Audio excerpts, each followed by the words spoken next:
Welcome everyone to another class of chemistry basics. तो पिछले class में हम लोगों का जो डाइपोल मोमेंट था वो पूरी तरह से कवर हो चुका है। सो डाइपोल मोमेंट इज डन और हम लोगों ने क्या देखा कि डाइपोल मोमेंट से इंडक्टिव इफेक्ट कैसे जेनरेट करता है, इंडक्टिव इफेक्ट। ओके, तो अगर हम लोग एक फ्लो चार्ट बनाए तो वो कैसा होता है, इलेक्ट्रोनेगेटिविटी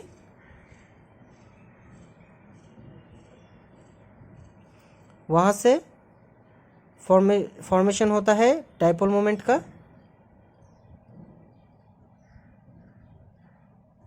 और डाइपोल मोमेंट जनरेशन से हमको मॉलिक्यूल्स में इंडक्टिव इफेक्ट देखने को मिलता है ना। तो यहाँ तक हमने पिछले क्लास में कवर किया था।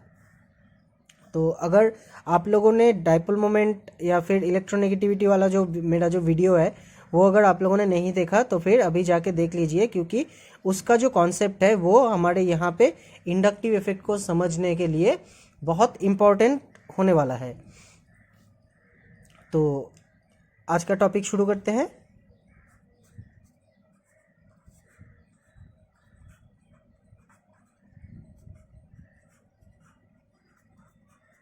आज का हमारा जो टॉपिक है वो है इंडक्टिव इफेक्ट। तो इंडक्टिव इफेक्ट एक्चुअल में है क्या? तो देखिए, हमने अभी तक क्या समझा है कि किसी भी कोवेलेंट बॉन्ड जो कि दो अलग एटम से फॉर्म हुआ है उसमें इलेक्ट्रोनेगेटिविटी डिफरेंस रहता है और वहाँ पे डाइपोल मोमेंट जनरेशन होता है। सपोज कि ये डेल माइनस है, ये डेल प्लस है, तो हम लोग इस बॉन्ड को क्या बोलेंगे, पोलराइज्ड बॉन्ड। पोलराइज्ड बॉन्ड जहाँ पे इलेक्ट्रॉन डेंसिटी कैसे शिफ्ट होता है, मोर इलेक्ट्रोनेगेटिव एलिमेंट के तरफ इलेक्ट्रॉन डेंसिटी शिफ्ट होता है। इलेक्ट्रोनेगेटिविटी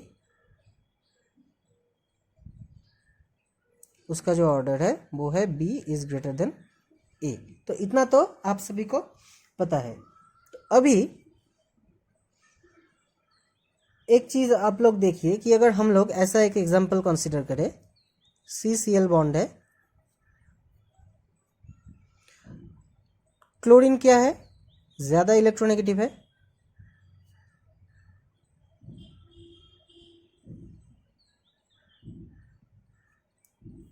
तो ये क्या करेगा, यहां से इस कार्बन के ऊपर से जो इलेक्ट्रॉन डेंसिटी है वो अपनी तरफ पुल करेगा, ओके, अट्रैक्ट करेगा। इससे क्या क्या होगा, डेल माइनस फॉर्म होगा और यहाँ पे डेल प्लस फॉर्म होगा। तो अभी अगर हम लोग यहाँ पे ऐसे कंसीडर करें कि यहाँ पे एक कार्बन है और इसके साथ भी एक कार्बन है, उसके साथ भी और एक कार्बन जुड़ा हुआ है, तो यहाँ पे भी दो बॉन्ड्स, यहाँ पे तीन बॉन्ड्स।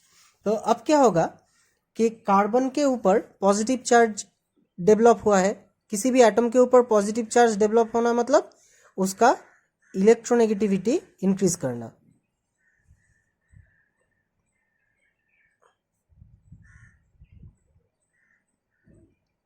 ओके, उसका इलेक्ट्रोनेगेटिविटी इंक्रीज करना। अभी इलेक्ट्रोनेगेटिविटी इंक्रीज करने का मतलब क्या है, ये जो कार्बन है ये इस कार्बन के बॉन्ड से, इस बॉन्ड से भी इलेक्ट्रॉन को अपनी ओर पुल करेगा।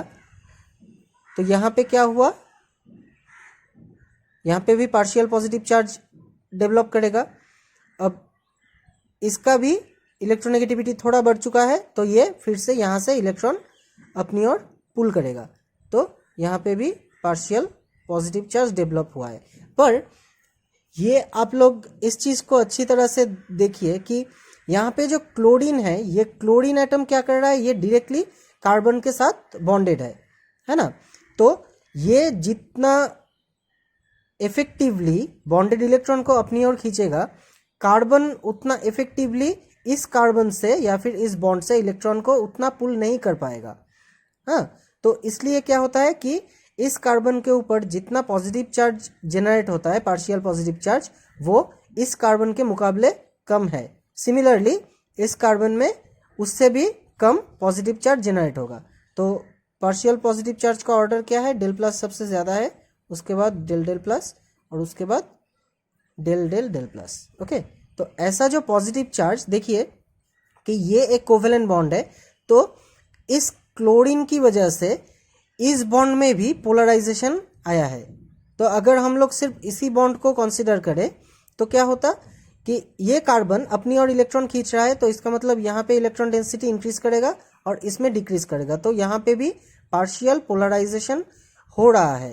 ओके, आप लोग बस इसको ऐसे देख लो कि ये एक कार्बन है और ये एक कार्बन है, ये कार्बन डेल प्लस है, तो ये क्या करेगा? ये अपनी ओर इलेक्ट्रॉन डेंसिटी पुल करेगा, है ना।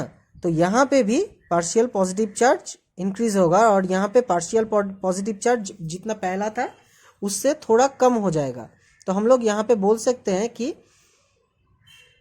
पार्शियल पॉजिटिव यहाँ पे थोड़ा कम हुआ है, या फिर इलेक्ट्रॉन डेंसिटी बढ़ने का मतलब है कि यहाँ पे नेगेटिव चार्ज का कॉन्सेंट्रेशन थोड़ा ज़्यादा हुआ, तो यहाँ पे एक डाइपोल क्रिएट हो रहा है, तो इसमें भी पोलराइजेशन हो रहा है इस बॉन्ड में।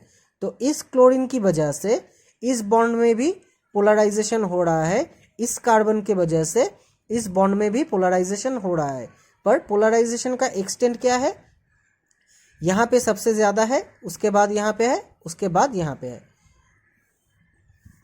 तो अगर हम लोग इसको नंबरिंग करें कि ये C1 है, ये C2 है और ये C3 है, तो C1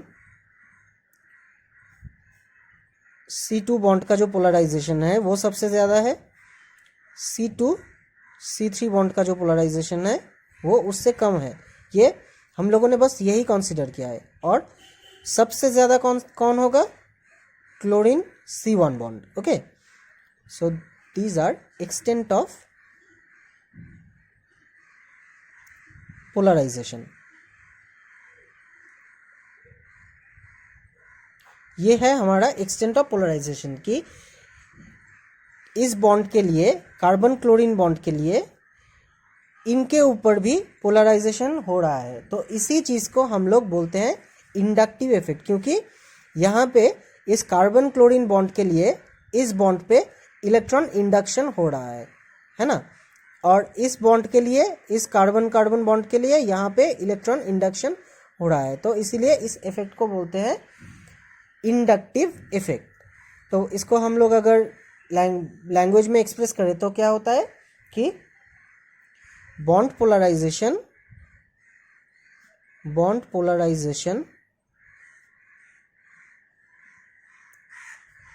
caused by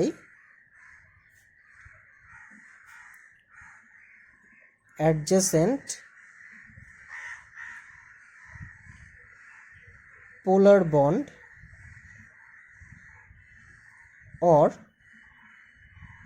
group, adjacent polar bond और ग्रुप। तो इसको ही हम लोग बोलते हैं क्या? इंडक्टिव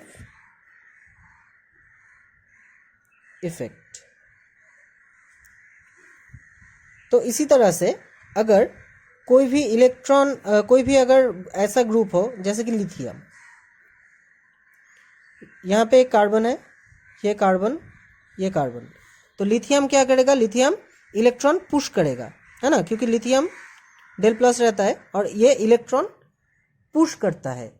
तो इलेक्ट्रॉन अगर ये पुश करे तो इस कार्बन के ऊपर क्या होगा? इलेक्ट्रॉन डेंसिटी मैक्सिमम होगा। उसके बाद कार्बन के ऊपर जब ही इलेक्ट्रॉन डेंसिटी बढ़ गया तो कार्बन क्या करेगा?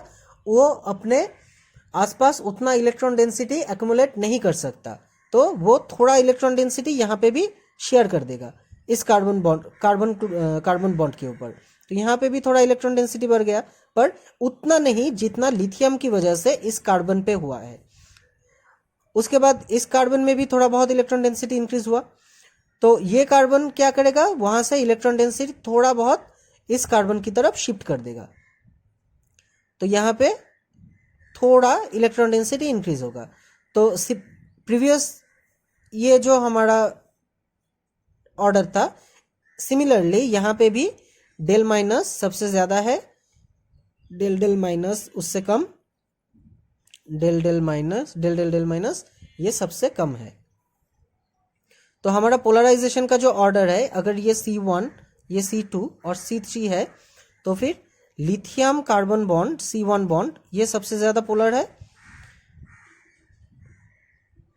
C1 C2 बॉन्ड उससे थोड़ा कम पोलर है, और C2 C3 बॉन्ड उससे भी कम पोलर है। तो अभी देखिए कि लिथियम की वजह से या फिर लिथियम कार्बन जो पोलर बॉन्ड है उसकी वजह से carbon 1 carbon 2 C1 C2 bond में भी पोलराइजेशन डेवलप हुआ, और इस बॉन्ड की वजह से C2 C3 बॉन्ड में भी पोलराइजेशन थोड़ा डेवलप हुआ है।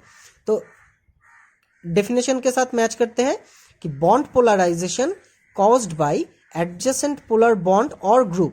ओके, तो यहाँ पे जो हमारा बॉन्ड है, ये जो बॉन्ड है ये पोलराइज किस लिए हो रहा है, यहाँ पे जो ग्रुप लगा हुआ है इसके लिए, और ये जो बॉन्ड है ये पोलराइज किस लिए हो रहा है, ये जो पास वाला जो हमारा पोलर बॉन्ड है। So this is the polar group and this one is polar bond.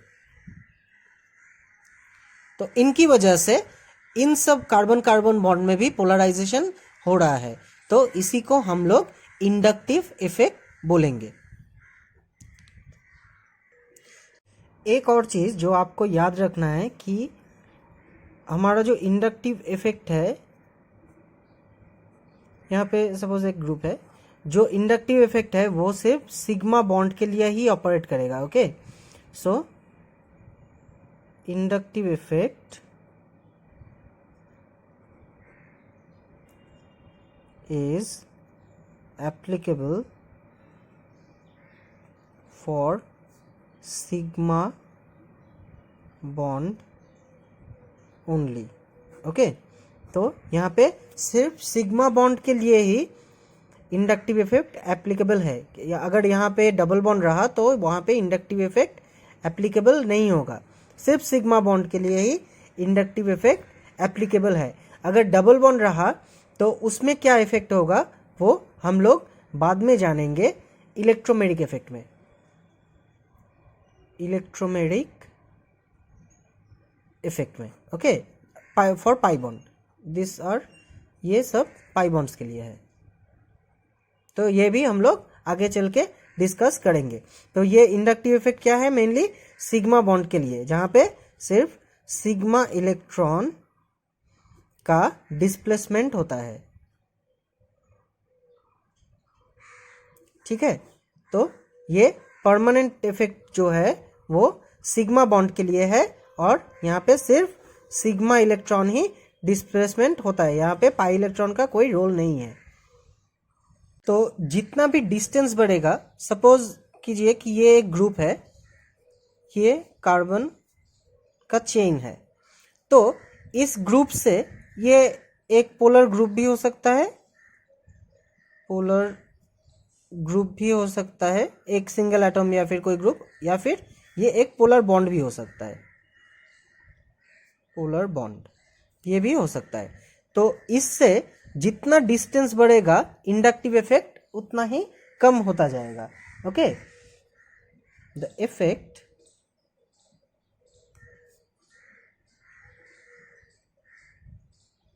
decreases rapidly as distance from the source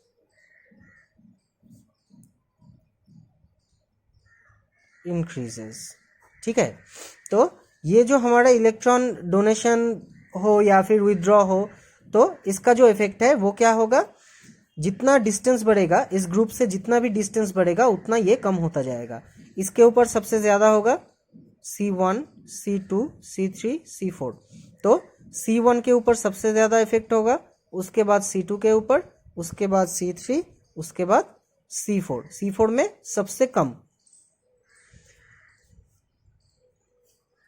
और ये जो हमारा पोलराइजेशन का टाइप है,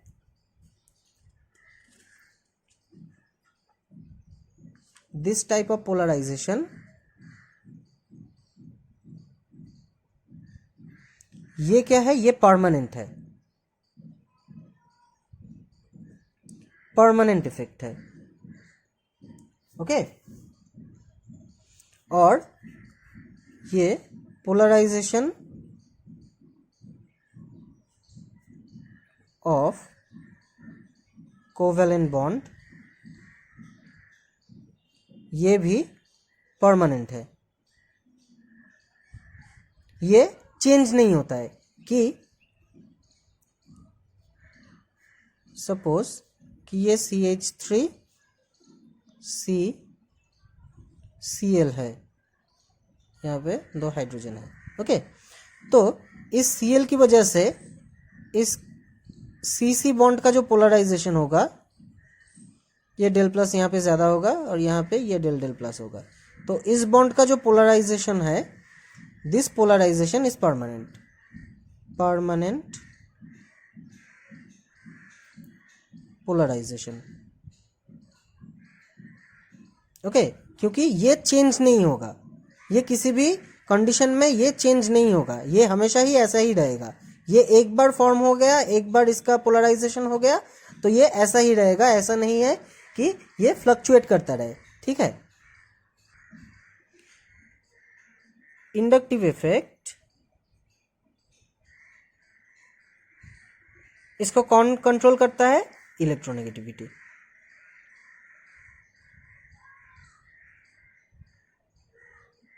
तो आप लोगों ने देखा कि इलेक्ट्रोनेगेटिविटी जो है ये डाइपोल मोमेंट को भी कंट्रोल करता है, डाइपोल मोमेंट को भी कंट्रोल करता है और इंडक्टिव इफेक्ट को भी कंट्रोल करता है। अगर आप लोगों ने अच्छी तरह से समझा है तो फिर आप लोग को ये पता होगा कि इलेक्ट्रोनेगेटिविटी की वजह से डाइपोल मोमेंट जनरेट होता है, डाइपोल मोमेंट की वजह से ही इंडक्टिव इफेक्ट होता है ना। क्योंकि अगर हम लोग ऐसा एक ड्रॉ करें मिथाइल क्लोराइड, जो मैंने पहले भी ड्रॉ किया है, तो इससे क्या होता है, ये कार्बन, ये क्लोरीन क्या कर रहा है, अपनी ओर इलेक्ट्रॉन खींच रहा है। तो यहाँ पे देखिए कि इस क्लोरीन के ऊपर डेल माइनस आएगा क्योंकि यहाँ पे इलेक्ट्रॉन डेंसिटी सबसे ज़्यादा है, और यहाँ पे ये तो पहले से ही डाइपोल में है क्योंकि कार्बन हाइड्रोजन का इलेक्ट्रोनेगेटिविटी डिफरेंस है, तो कार्बन डेल माइनस होगा और ये डेल प्लस होगा। पर यहाँ पे जो इलेक्ट्रॉन डेंसिटी कार्बन के ऊपर है वो भी क्लोरीन की तरफ शिफ्ट हो रहा है ना। तो अल्टीमेटली इलेक्ट्रोनेगेटिविटी जो है वही इसको, इस पूरे चीज़ को कंट्रोल करता है। यहाँ का डाइपोल मोमेंट इसको भी कंट्रोल करता है इलेक्ट्रोनेगेटिविटी, और इंडक्टिव इफेक्ट जो है उसको भी इलेक्ट्रोनेगेटिविटी ही कंट्रोल करता है। तो अगला जो हमारा पॉइंट है वो है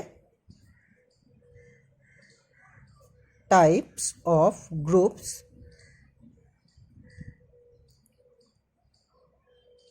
showing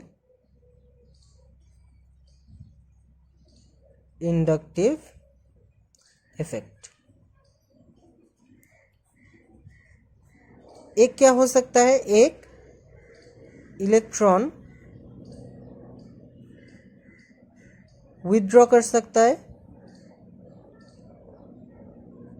और एक क्या कर सकता है, electron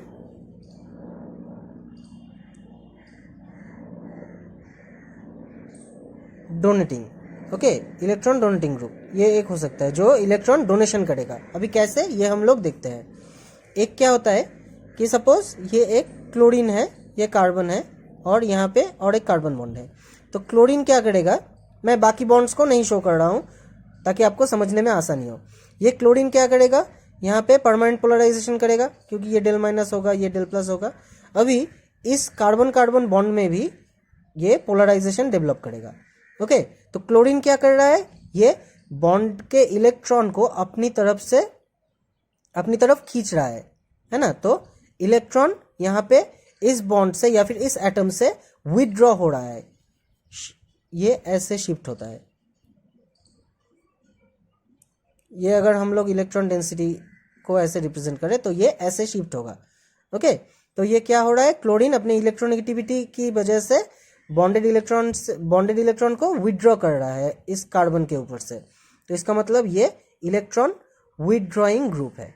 okay, electron withdrawing group है, तो इसको हम लोग -I से रिप्रेजेंट करेंगे। This is -I effect group. Okay, तो कोई भी एटम या फिर कोई भी ग्रुप अगर इलेक्ट्रॉन किसी भी बॉन्ड से विथड्रॉ करे, दैट मीन्स अपनी ओर खींच ले, तो फिर उसको हम लोग क्या बोलेंगे, इलेक्ट्रॉन विथड्रॉइंग ग्रुप और -I effect group. Okay, similarly अगर सपोज कीजिए कि ये कार्बन हाइड्रोजन हाइड्रोजन हाइड्रोजन, अभी यहाँ पे एक कार्बन कार्बन बॉन्ड है, तो इस ग्रुप का क्या इफेक्ट होगा। जैसे कि हम लोगों ने डाइपोल मोमेंट में देखा है कि कार्बन और हाइड्रोजन में कार्बन का इलेक्ट्रोनेगेटिविटी हाइड्रोजन से ज़्यादा होता है, तो कार्बन अपनी ओर इलेक्ट्रॉन को पुल करेगा 3 कार्बन हाइड्रोजन बॉन्ड से। अभी इससे इलेक्ट्रॉन पुल करने के बाद क्या हुआ, यहाँ पे इलेक्ट्रॉन डेंसिटी बहुत ज़्यादा हो गया, तो यहाँ पे डेल माइनस चार्ज ज़्यादा हो गया, तो ये क्या करेगा, इसके पास जो इलेक्ट्रॉन डेंसिटी है वो इसको थोड़ा शिफ्ट कर देगा, क्योंकि मुझे ये क्या सोचेगा कि मेरे पास इतना इलेक्ट्रॉन डेंसिटी मैं नहीं रख सकता। ओके, तो इसको बगल वाले जो कार्बन है, एडजेसेंट कार्बन, उस बॉन्ड में थोड़ा डोनेट कर दिया जाए। तो एक सिंपल सा एग्जांपल ले लीजिए। सपोज कि आपका जो रूम है उसमें सामान बहुत भर गया। ओके, ह्यूज सामान बहुत भर गया, ह्यूज लगेज।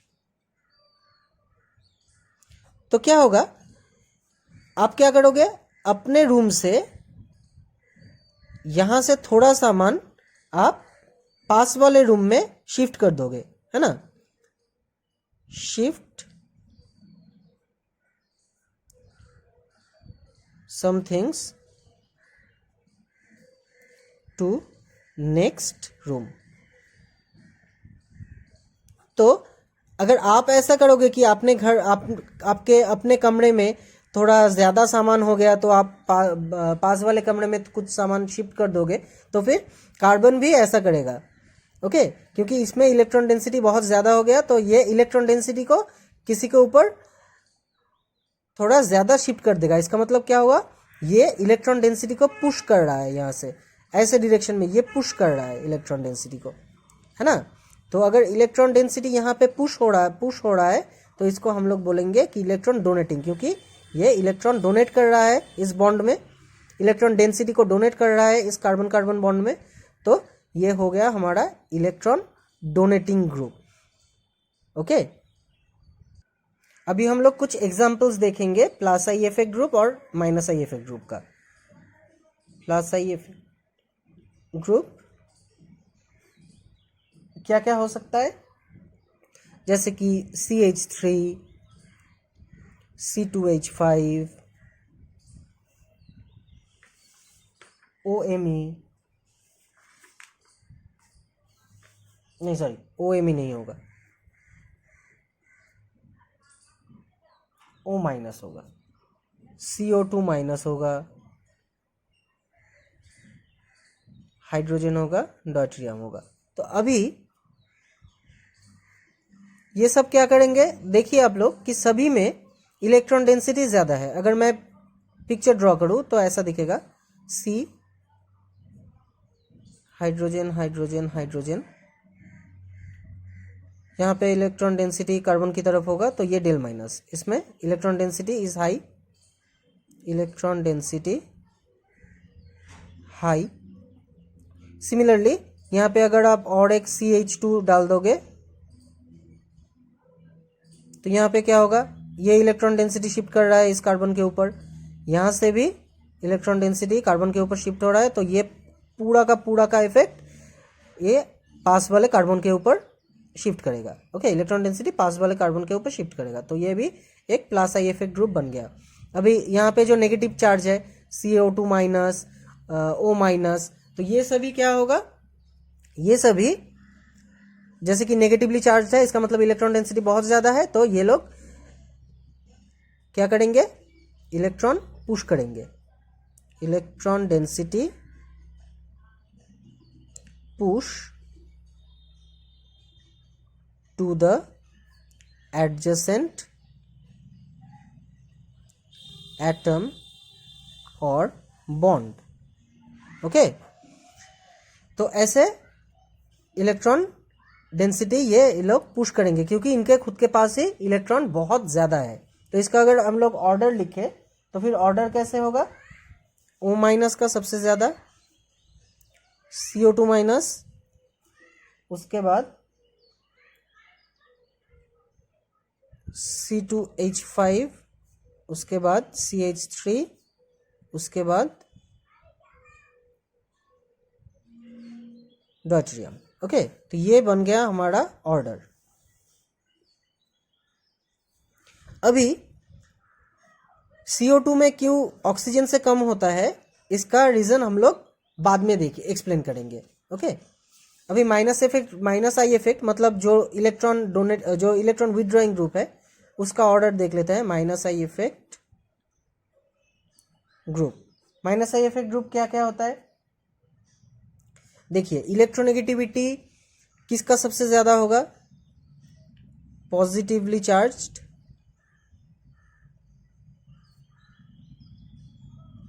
स्पीसीज का सबसे ज्यादा है। उसके बाद किसका आएगा, electronegative element, electronegative element. Okay, तो जितने भी पॉजिटिवली चार्ज स्पीसीज होंगे जैसे कि N(R)3 positive, nitrogen second electronegative element है, उसके ऊपर पॉजिटिव चार्ज है, तो ये किसी भी बॉन्ड से इलेक्ट्रॉन को बहुत ज़्यादा पुल करेगा, तो इसका सबसे ज़्यादा है। उसके बाद किसका आएगा, NO2, उसके बाद किसका आएगा, CN, कार्बन नाइट्रोजन। यहाँ पे CN क्या होता है, C ट्रिपल बॉन्ड N होता है। यहाँ पे कार्बन और नाइट्रोजन दोनों ही sp हाइब्रिडाइज्ड है। अभी sp हाइब्रिडाइज्ड का मतलब क्या है, s कैरेक्टर 50% है, 50% s कैरेक्टर, तो higher s character, higher electronegativity.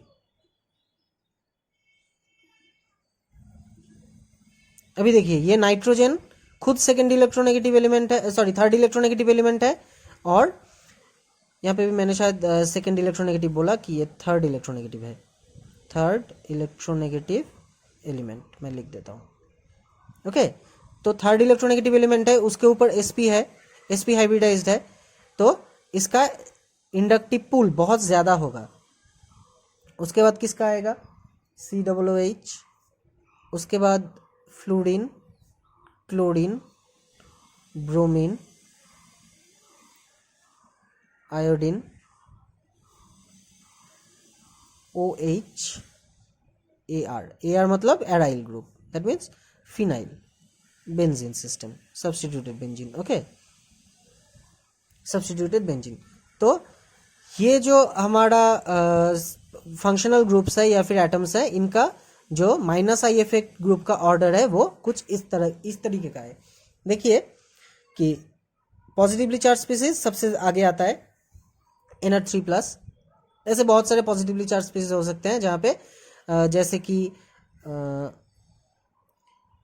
SR2+, NH3+, etcetera. Okay, तो ऐसे पॉजिटिवली चार्ज जो स्पीसीज है उनका माइनस आई इफेक्ट सबसे ज्यादा होगा। उसके बाद न्यूट्रल स्पीसीज जो कि